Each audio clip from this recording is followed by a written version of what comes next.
Nakaza.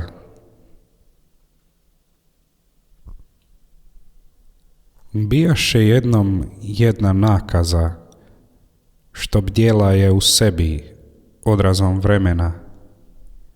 Nakaza šuti, govori i poriče, da doći će cvijeće, zelenilo i proljeće.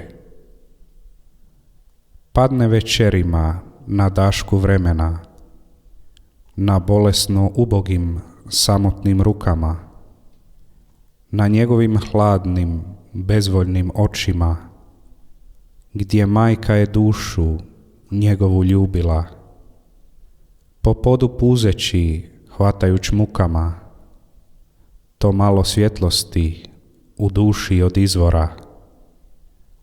I sretne mnoge ljude u životu ta nakaza, gledajuć lijepe, pametne i poželjne, i gledajuć ružne, neprivlačne i odbojne, što su bili kao on.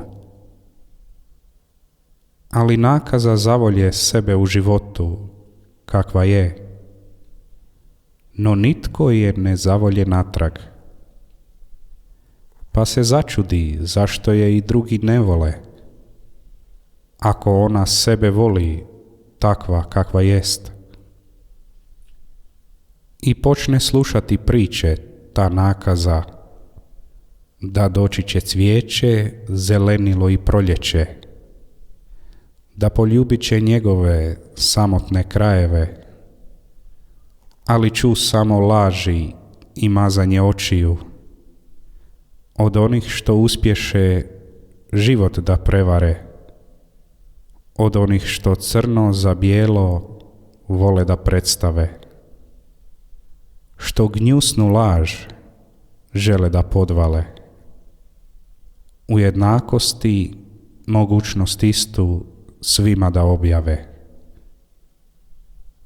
Prije mnogo vremena život odvede nakazu na jednu tihu i samotnu goru.